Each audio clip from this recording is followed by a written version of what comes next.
आज शब बारात की रात है। हमने देखा है आकर के एकदम बिल्कुल लोग मोमबत्ती जला रहे हैं अपने घरों में, अपने दरवाजे पर, ऐसे जैसे वो हमारे हिंदू भाई दिवाली मनाते हैं, दीपावली मनाते हैं, वैसे मुसलमान समझता है कि बस आज ही सब कुछ हम कर लेंगे। गलत अकीदे, गलत कॉन्सेप्ट है। जिन चीजों पर आपको नेकी मिल सकती है आप वो कीजिए। कुरान करीम की तिलावत हमेशा करो। कुरान करीम की तिलावत करोगे,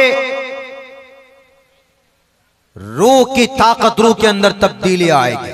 इसलिए कि कुरान आसमान से है, रूह भी आसमान से। इंसान की बॉडी, इंसान का जिस्म जमीन से है, लेकिन रूह आसमान से है और कुरान भी आसमान से आया। जब उन दोनों का मिलन होता है तो तब्दीली पैदा होती है। इसीलिए कुरान की तिलावत that is very compulsory if you want to be purify your internal soul. अगर आप चाहते हैं कि आपके अंदरूनी एतबार से कोई तब्दीली पैदा हो तो आपके लिए कुरान करीम की तिलावत अज़हद जरूरी। नहीं करते हमारे नौजवान। अरे पढ़ोगे तो इंशाअल्लाह तबारक व तआला एक हर्फ पर 10 नेकी, एक हर्फ पर 10 नेकी। और हाफिज कुरान बन जाइए तो गनीमत, नूर नाला नूर। कल क़यामत में जो मकाम मर्तबा इनका होगा किसी का नहीं है। हाफिज कुरान इक़रा वर्तक़ी, पढ़ो ए हाफिज कुरान। जैसे दुनिया में तुम कुरान पढ़ते थे और जन्नत के सीढ़ियों पर चढ़ो, इक़रा पढ़ो, वर्तक़ी और चढ़ो। इर्तिका के मतलब जमीन से नीचे से ऊपर की तरफ चढ़ना। तो इससे साफ पता चलता है हदीस के इस जुमले से कि कल क़यामत में अल्लाह हाफिज कुरान से कहेगा, हाफिज कुरान से नहीं बल्कि बाज़ मुहद्दिसीन ने यह तफसीर की है कि अगर कोई आदमी कुरान से मोहब्बत करता है, कुरान की तिलावत करता है, कुरान के हराम को हराम समझता है, कुरान के हलाल को हलाल समझता है, तो अल्लाह उसको भी कहेगा कि तू भी कुरान का दोस्त था। इक़रा ऐ लिसाहिबिल कुरान, यानी कुरान के दोस्त से कहा जाएगा। और जिसके सीने में जो हाफिज कुरान है उससे बड़ा दोस्त कोई नहीं है। लेकिन अगर कोई आदमी हाफिज नहीं है, लेकिन अगर कोई आदमी कुरान से मोहब्बत रखता है, उससे भी कहा जाएगा। इसीलिए आप ये ना समझें कि नहीं मौलाना ये तो सिर्फ हाफिज कुरान के लिए, अब हम हाफिज बने नहीं तो छोड़िए, कोई बात नहीं, हम तिलावत नहीं करेंगे। अगर आप भी कुरान से मोहब्बत रखोगे तो कल क़यामत में इंशाअल्लाह तबारक व तआला वो मकाम मर्तबा आपका भी हो सकता है। यह ऑर्डर आपके लिए भी होगा जो एक हाफिज कुरान के लिए होगा। हिंदू भाइयों में 3 बड़े खुदा, ब्रह्मा, विष्णु, शिव, 3 खुदा। तीनों की ड्यूटी अलग अलग है। ब्रह्मा जी की ड्यूटी पैदा करना, पैदा करने के बाद फ्री पालने की ड्यूटी विष्णु जी की है। विष्णु जी खुराक दे देते हैं, जाओ हमारी जिम्मेदारी पूरी। अब जब बूढ़े हो जाते हैं तो मारने की जिम्मेदारी शिव जी के कंट्रोल में आ जाता है। 3 खुदा उनके अकीदे के हिसाब से। तो ये तीनों खुदा का जो शॉर्टकट नाम है वो है ओम। ओम तीनों बड़े खुदा को शॉर्ट करके बनाया गया। आकार मकार सकार, विष्णु ब्रह्मा शिव से आकार मकार सकार, आकार मकार सकार से ओम। तो हिंदू भाई महाप्रलय की शिद्दत से बचने के लिए इन तीनों बड़े खुदा से कहेंगे ओम शांति, ओम शांति, ओम शांति। ए ब्रह्मा, ए विष्णु, ए शिव, उस दिन की सख्ती से हमें शांति दिलाइए, हमें बचाइए, हमें बचाइए। बताइए वही अकीदा है कि नहीं है? कल क़यामत में कुछ लोग ऐसे होंगे हश्र के मैदान में जो अल्लाह के अर्श के साए के नीचे होंगे। हाफिज कुरान का भी यही आलम होगा कि नफ्सी नफ्सी के आलम में लोग मुब्तला होंगे, लेकिन हाफिज कुरान कुरान करीम पढ़ेगा। अल्लाह कहेगा कि जाओ जन्नत के दरवाजे पर चढ़ते खुला हुआ है, चले जाओ जन्नत की सीढ़ी पर चढ़ो। और एक रिवायत में है, सनदन ज़ईफ़ है, तिरमिज़ी की हदीस है, अल्लाह के नबी फरमाते हैं कि एक हाफिज कुरान से कहेगा कि अकेले मत जाओ, 10 आदमी को ले लो अपने खानदान। कहा कि अल्लाह 10 आदमी को कैसे ले, वो तो जहन्नम में जल रहे हैं, उनके लिए तो फैसला हो चुका है जहन्नम का। कहा अरे जिन पर जहन्नम वाजिब हो चुकी है, मोहर लग गई है ना, उन लोगों को भी उठाओ, उन्हीं 10 जहन्नमियों को भी उठाकर, ये तुम्हारे लिए एजाज़ है। किसके लिए? हाफिज कुरान के लिए। 10 जहन्नमी जिन पर जहन्नम फर्ज वाजिब, ये सिर्फ मकाम और ये अथॉरिटी अगर किसी को है तो हाफिज कुरान को है। इसीलिए हम अगर आज की तारीख में अगर अपने बच्चे को हिफ्ज कराते हैं तो आखिरत की फजीलत को सामने रखकर कराइए, दुनिया की फजीलत नहीं।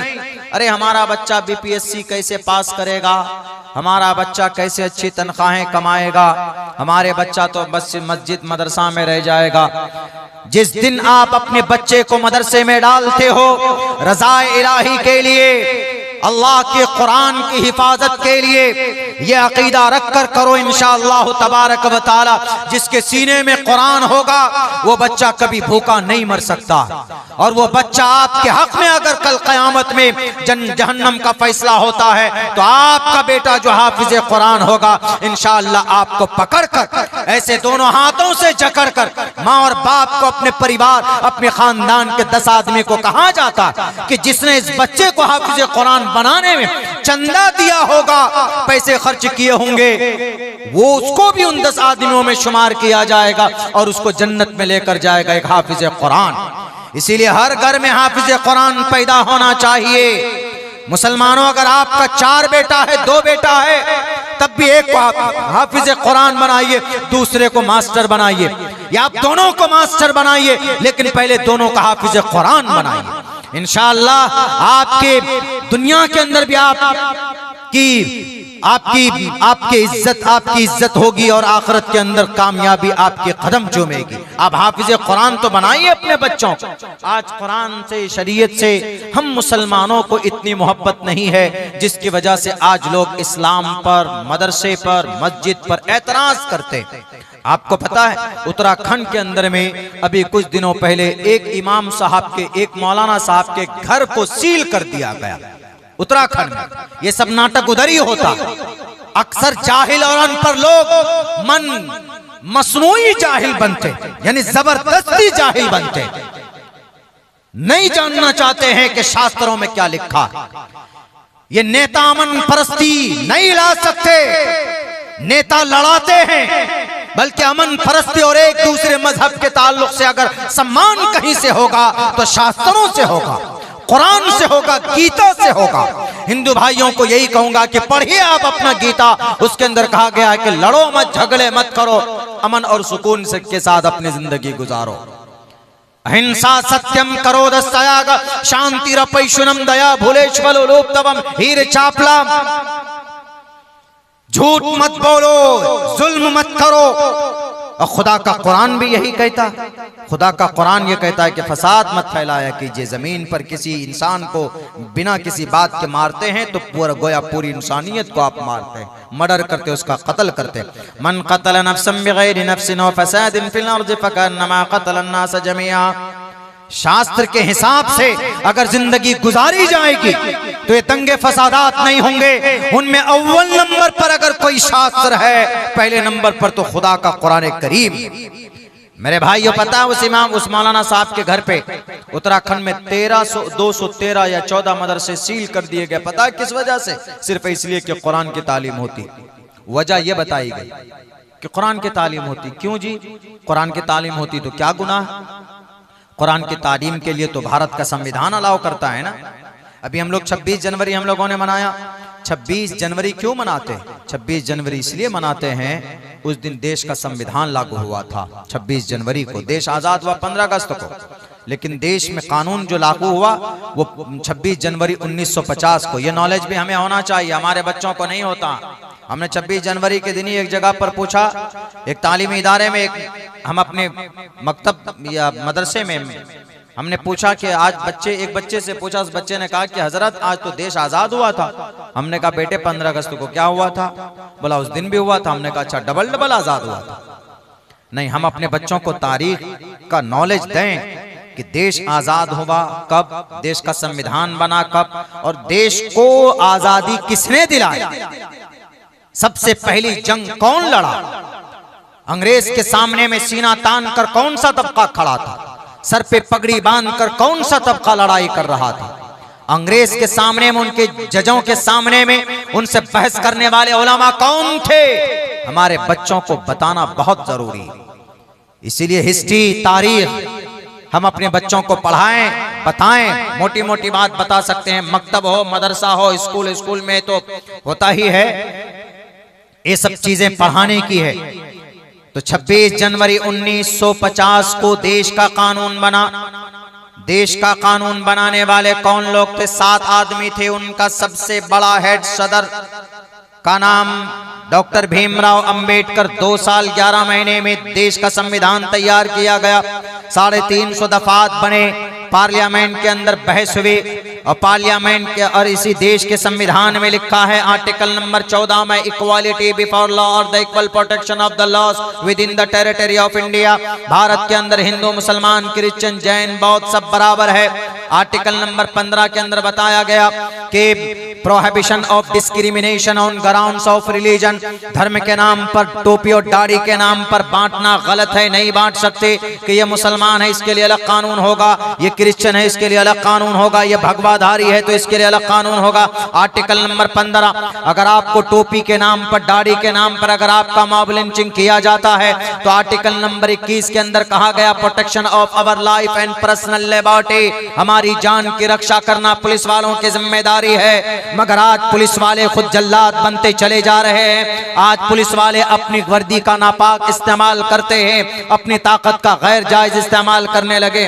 वही उत्तराखंड के अंदर मोहम्मद दीपक, जो लड़के ने अपना नाम बताया दीपक कुमार, उसको डराने के लिए, उसको धमकाने के लिए कुछ गुंडे मैदान में आए तो पुलिस वालों ने कहा कि आपकी बातें जायज है, हम आपका सम्मान करते हैं, आप लोग जो चाहेंगे वही हम कार्रवाई करेंगे। पुलिस वाले इसलिए नहीं होते, पुलिस वाले आप रक्षक हैं, आप प्रोटेक्टर हैं, आप आर्टिकल नंबर 21 आप पर फिट होता है।